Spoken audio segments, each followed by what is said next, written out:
Hello all, நான் நந்து. இது என் voice. இது பிகமிங் மீ சீரீஸில் டே 24 சண்டே. உங்கள் டே எப்படி போச்சு? இன்றைக்கி எனக்கு ஒரு மிக்ஸ்டான டே. என்னடா இது அப்படின்ற மாதிரியான ஒரு டே.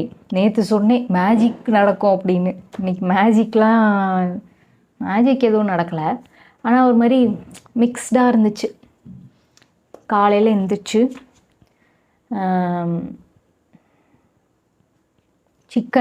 சிக்கன் கிரேவி, சிக்கன் சுக்கா, நல்ல சாப்பாடு சாப்பிட்டுட்டு அதுக்கப்புறம் சாயங்காலம் மதியானம் சாப்பிட்டுட்டு 12B படம் பாதி பார்த்தேன். அது இந்த ஷ்ராடிங்கர்ஸ் கேட் எக்ஸ்பெரிமெண்ட் படி வரும் அப்படின்னு எதுலேயோ கேட்டேன். நல்லா இருக்கேன். அவன் 12Bயில் ஏறினா ஒரு கதையும் அந்த பஸ்ஸு ஏறாட்டி ஒரு கதையும் அப்படின்ற மாதிரி கேட்டேன்னா எனக்கு அது ஒரு மாதிரி வித்தியாசமாக இருந்துச்சு. இப்படி படமா வித்தியாசமாக இருக்கே அப்படின்ற மாதிரி இருந்துச்சு. அதனால் அதில் இன்னைக்கு ஒரு பாதி படம் பார்த்தேன். நல்லா இருந்துச்சு பாதி படமே. அதுக்கப்புறம் ஃப்ரெண்டு வண்டி வாங்க பார்த்துட்ருக்காங்க. 2 ஆப்ஷன் வச்சுருக்காங்க. Royal Enfield classic 350, Honda CB 350. இந்த 2 பைக்கில் ஏதாவது ஒன்று வாங்கணும் அப்படின்னு நினச்சி வச்சுருக்காங்க. இதுதான் அவங்களோட முதல் பைக்கு. அதனால் ஃபஸ்ட்டு அந்த ஹோண்டா ஷோரூம் பக்கத்தில் இருக்கிறது போய் பார்த்தோம். அங்கே போய் பார்த்தா இந்த மாடல் அங்கே இல்லை, அண்ணா நகருக்கு தான் போகணும் அப்படின்ட்டாங்க. அது அண்ணா நகருக்கு போனால் அங்கே இன்றைக்கி சண்டேல இன்றைக்கி இருக்காது அப்படின்னு சொல்லிட்டாங்க. அதனால் நாளைக்கு தான் போய் பார்க்கணும், மண்டே போய் பாருங்கள் அப்படின்னாங்க. அதுக்கப்புறம் சாயங்காலம் இந்த புது ட்ரெஸ் இன்னைக்கு இது ஒரு 2-3 மாதம் முன்னாடி வாங்கினேன் புது ட்ரெஸ்ஸு.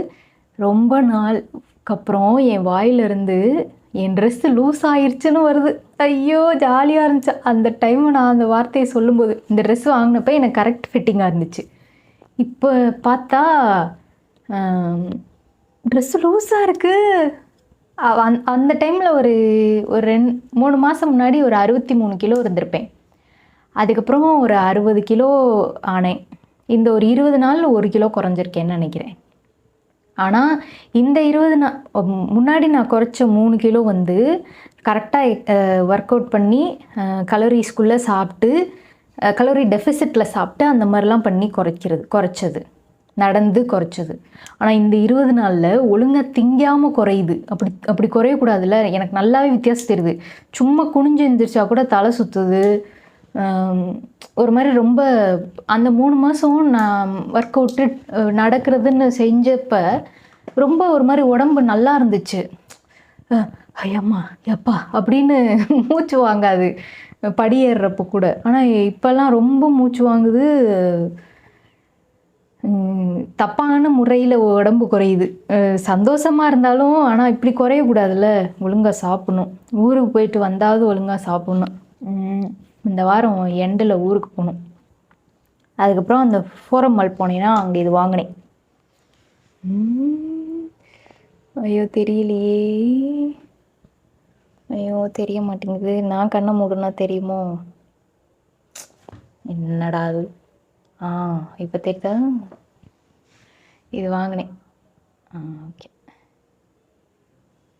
இது இந்த மாதிரி கோல்டன் பிரேஸ்லெட் என்கிட்ட இல்லை. ரொம்ப நாளாக வாங்கணும் அப்படி பார்த்துட்டே இருந்தேன்னா எல்லா இடத்துக்கு போனாலுமே 250, 300 அதுக்கு கீழே இருக்காது. இன்றைக்கி இது ஆஃபரில் போட்டிருந்தாங்க 150. அதனால் இது வாங்கிட்டு வந்துட்டேன். எல்லா ட்ரெஸ்ஸுக்கும் போட்டுக்கலாம். கோல்டன் கலரில் போடுற எல்லா ட்ரெஸ்ஸுக்கும் போட்டுக்கலாம். தோடு போடுற எல்லா ட்ரெஸ்ஸுக்கும் போட்டுக்கலாம். அப்புறம் அப்படியே போயிட்டே இருந்து வெஸ்ட் மாம்பலம் பக்கத்தில் போனோம். அங்கே ஒரு கோயிலில் ட்ரம்ஸ் அடிச்சுக்கிட்டு இருந்தாங்க. எனக்கு அதை பார்க்கணும்னு ரொம்ப ஆசையாயிருச்சு. எனக்கு திருவிழா, இந்த பொங்கல் அந்த மாதிரிலாம் பார்க்கணும்னு ஆசையாக இருக்குது. நான் ஏங்குறேன் அதுக்கு. சொல்லப்போனால் உண்மையை சொல்லணுன்னா இப்போ வீட்டுக்கு போனாலும் என்னால் ரொம்ப நாள்லாம் இருக்க முடியாது. ஏன்னா அது வேறு ஒரு பிரச்சனை நடந்துக்கிட்டு இருக்குது. அது ரொம்ப நாள் இருந்தேன்னா என்னோடய பீஸ் ஆஃப் மைண்ட்லாம் இழந்துட்டு மறுபடியும் இங்கே அதை திரும்ப பெறுறதுக்கே எனக்கு ஒரு 10 நாள் ஆயிரும். அதனால் நான் பெருசாக அங்கே இல்லாமல் மறுபடியும் வந்துடணும். என்னால் எனக்கு வீட்டுக்கு போக ஆசையாக இருக்குது. ஆனால் என்னால் போய் அங்கே ரொம்ப நாள் தங்க முடியாது. இப்போ போகிறதுக்கே எனக்கு எவ்வளோ பயமாக இருக்குது தெரியுமா? எனக்கு அதை பற்றிலாம் இன்னும் அதை ஓப்பனாக சோஷியல் மீடியாவில் பேசுகிறதுக்கு எனக்கு ஒரு மாதிரி தயக்கமாக இருக்குது. அது கொஞ்ச நாள் ஆகும்னு நினைக்கிறேன். கொஞ்ச நாள் ஆகட்டும். அதுக்கப்புறம் அந்த கோயிலுக்கு போகணுன்னு ஆசையாக இருந்துச்சா, போயிட்டு அந்த ஒரு தெரு மாதிரி இருந்துச்சு. அந்த தெருவில் போய் வண்டின்லாம் நிப்பாட்டிட்டோம். ஆனால் அங்கே இருக்கிறவங்க எல்லோரும் என்னை வியர்டாக பார்க்க ஆரம்பிச்சிட்டாங்க. கை இல்லாமல் போட்டிருக்கேன், பொட்டு வைக்கலை. இது வந்து ட்ரெஸ் மாதிரி, அந்த கவுன் மாதிரி, அதனால் பேண்ட்டும் போடலை. எல்லோரும் ஒரு மாதிரி வியர்டாக என்னைய பார்த்தாங்க. எனக்கு அது ஒரு மாதிரி ஆயிடுச்சு. நான் ரொம்ப ஆசையாக போனேன், அங்கே இருக்கலாம், வேடிக்கை பார்க்கலாம் அப்படின்னு. எனக்கு கடவுள் நம்பிக்கை இல்லை. ஆனாலுமே இந்த மாதிரியான பெருந்தெய்வங்கள் இல்லாமல் சிறு தெய்வங்கள்லாம் இருக்கும்ல. இப்போ அந்த மாரியம்மன் கோயில்ன்றது அந்த தெருக்காரங்க கும்பிட்ற கோயில் அந்த மாதிரி இருந்துச்சு. எனக்கு ஆசையாக இருந்துச்சு. ஆனால் அங்கே போய் எல்லோரும் ஒரு மாதிரி ஆக்வர்டாக பார்த்தாங்களா, அதனால் நான் திரும்ப சரி போகலாம் அப்படின்னு வந்துட்டோம். போயிட்டு அதுக்கப்புறம் சும்மா எழும்பூர் வரைக்கும் போனோம். வண்டியிலேயே அப்படியே சும்மா போயிட்டு வேறு எங்கேயும் போனோமா, எழும்பூர் அப்படியே வண்டியிலேயே போனோம். அப்படியே வீட்டுக்கு வந்துட்டோம். ஆமாம், வீட்டுக்கு வந்தால் பெரிய ஷாக்கு. நாங்கள் போகும்போது தான் பேசிகிட்டே போகிறோம். நம்ம இங்கே எவ்வளவு நார்த் இண்டியன்ஸ் பார்க்குறோம். ஆனால் ஒருத்தராவது பப்ளிக்கில் தண்ணியை போட்டு சலம்பலை கொடுக்குறது, இந்த மாதிரி வேலையை யாராவது பார்க்குறாங்களா? அவங்க பாட்டுக்கு வேலையை மட்டும் பொழப்பை மட்டும் பார்த்துட்டு அவங்க பாட்டுக்கு இருக்கிறாங்க அப்படின்னு நாங்கள் 2 பேரும் பேசிகிட்டே போனோம். வரும்போது பார்த்தா கீழே இது வந்து ஒரு ப்ரைவேட் ரோடு மாதிரி இந்த தெரு, நான் இருக்கிற தெரு. இந்த தெருவில் எதிர்த்த வீடு, அப்புறம் சைடு வீடு, இந்த கீழ் வீடு, 3 வீட்லேயும் ஒரு நார்த் இண்டியன் போயிட்டு கதவை தட்டாமல் கொள்ளாமல் அப்படியே திறந்து உள்ளே போயிருக்காரு. யாருக்கு பயமாக இருக்காது? எல்லாரும் அந்த நார்த் இண்டியனை பிடிச்சி வெளியே உட்கார வச்சு சுற்றி நிற்கிறாங்க. இந்த தெருவில் இப்படிலாம் ஆகவே ஆகாது. அதாவது வெளியே இவ்வளோ பேர் கூட்டமாக நிற்கிறதெல்லாம் ஆகவே ஆகாது. என்ன கூட்டமாக நிற்கிறாங்க அப்படின்னு நான் பார்த்துட்டே வரேன். பார்த்தா அந்த கீழ் வீட்டுக்காரங்க இந்த மாதிரி ஒரு இதை சொல்கிறாங்க. அவன் பாட்டுக்கு வந்து திறந்துட்டு உள்ளே வரையான் அப்படின்னு.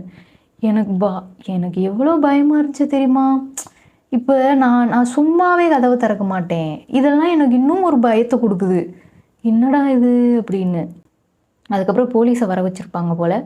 அந்த போலீஸ்காரர் இவரை கேட்டுட்டு அப்படியே கூப்பிட்டு போயிட்டார் போல். அந்த ஓனருக்கு கால் பண்ணி பேசிட்டுப்பார் போல். பேசிவிட்டு அப்படியே நான் போய் அந்த ஓனர்கிட்ட பேசிக்கிறேன் அப்படின்னு அவர் கூப்பிட்டு போயிட்டார். கம்ப்ளைண்ட் எதுவும் கொடுக்குறீங்களான்னு கேட்டிருப்பார் போல். இல்லை, கம்ப்ளைண்ட்டு நாங்கள் எதுவும் கொடுக்கல, இதுக்கப்புறம் இந்த மாதிரி நடக்காமல் இருந்தால் ஓகே தான். இத்தனைக்கு இந்த தெருவில் எல்லா வீட்லேயும் சிசிடிவி இருக்குது. அதுக்கப்புறம் போலீஸ் வந்து கூப்பிட்டு போயிட்டாங்க. இன்றைக்கி இதுதான் நடந்துச்சு. அதுக்கப்புறம் காலையில் சந்தோஷமாக இருந்துச்சா, மதியானம் படம் பார்த்தது வேறு ஒரு ஃபீலிங்காக இருந்துச்சு. சாயங்காலம் நான் இன்றைக்கி இந்த ட்ரெஸ்ஸை எனக்கு ரொம்ப ஆசையாக நான் போட்டேன். ஏன்னா இந்த ட்ரெஸ்ஸை நான் ட்ரை பண்ணி, இது என்வாய்ஸில் ஒரு ரீல் வேறு போட்டிருக்கேன் நான். இதை ட்ரை பண்ணி பார்த்தப்போ அவ்வளோ அழகாக இருந்துச்சு. எனக்கு வந்து இந்த மாதிரி ஹேர் ஸ்டைல் பண்ணி நல்லா ஸ்ட்ரைட்டன் பண்ணி அழகாக இதை போட்டு போகணும்னு ஆசை வந்துச்சு. அதனால் நான் என்ன பண்ணேன், இது போட்டு இந்த மாதிரி ஸ்ட்ரைட்டன் பண்ணி ட்ரை பண்ணி பார்த்தேன். ரொம்ப நாளைக்கு அப்புறம் எனக்கு வந்து என் முடியை நினச்சி ரொம்ப கவலையாயிடுச்சு. ரொம்ப இன்செக்யூராக ஃபீல் பண்ணேன் இன்றைக்கி. என்னடா இது, நம்மளால் எதுவுமே பண்ண முடியலையே, நம்மளுக்கும் முடி இருந்திருந்தால் நல்லா இருந்திருக்குமே. அதாவது எந்த பக்கம் இழுத்து குத்துனாலும் அங்கே வந்து பால்டாக தெரியும். இப்போ நான் இப்படி இங்கே இப்போ தெரியுதான்னு தெரில, நான் காட்டுறேன். இப்போ இந்த இடத்துல இப்படி குத்திருக்கேனா, இந்த இடத்துல ஒரு மாதிரி சொட்டையாக தெரியும். அது மாதிரி இங்கே தெரியும், இங்கே தெரியும், இங்கே தெரியும். எந்த இடத்துல இழுத்து குத்துனாலுமே ஒரு மாதிரி அந்த இடம் பால்டாக தெரியும். அதனாலவே நான் எல்லா நேரமும் இந்த மாதிரி போனிட்டெயிலே போட்டு அப்படியே போயிடுவேன். எல்லா ட்ரெஸ்ஸுக்கும் ஒரே இதுதான். நம்ம நல்லா நம்மளை க்ரூம் பண்ணிக்கிட்டாலும், நம்ம ட்ரெஸ்ஸிங் சென்ஸை மாற்றினாலும், என் பாடி டைப்புக்கு நான் என்னோடய ட்ரெஸ்ஸிங் ஸ்டைலை மாற்றினாலுமே இந்த முடி வந்து அது எல்லாத்தையுமே ஆஃப் பண்ணிடும். என்னால் அதை இதை சரி பண்ணவே முடியலை. நம்ம என்ன வந்து அழகாக ட்ரெஸ் பண்ணணும்னு நினச்சாலுமே கடைசியாக நான் போய் அந்த போனி டெயிலில் தான் முடிக்கிறேன். அதுவும் இப்படி ஏற்றி சீவ முடியாது. இப்படி ஏற்றி சீவுனா இங்கே ரொம்ப சொட்டையாக தெரியும். அதனால தான் நான் சைடில் எடுத்து எடுத்து சீவிக்கிட்டு இருக்கேன். ஆனால் எனக்கு இப்படி ஏற்றி சீவணும்னு ஆசை இருக்குது.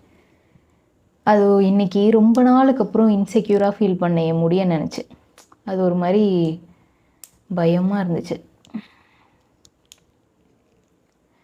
அவ்வளோதான், இன்றைக்கி டே இப்படி தான் போச்சு. ஒரு மிக்ஸ்டு டே. சண்டே இப்போ போயிட்டு சாப்பிட்ணும், இன்னும் சாப்பிடல. உங்கள் டே எப்படி போச்சுன்னு சொல்லுங்கள்.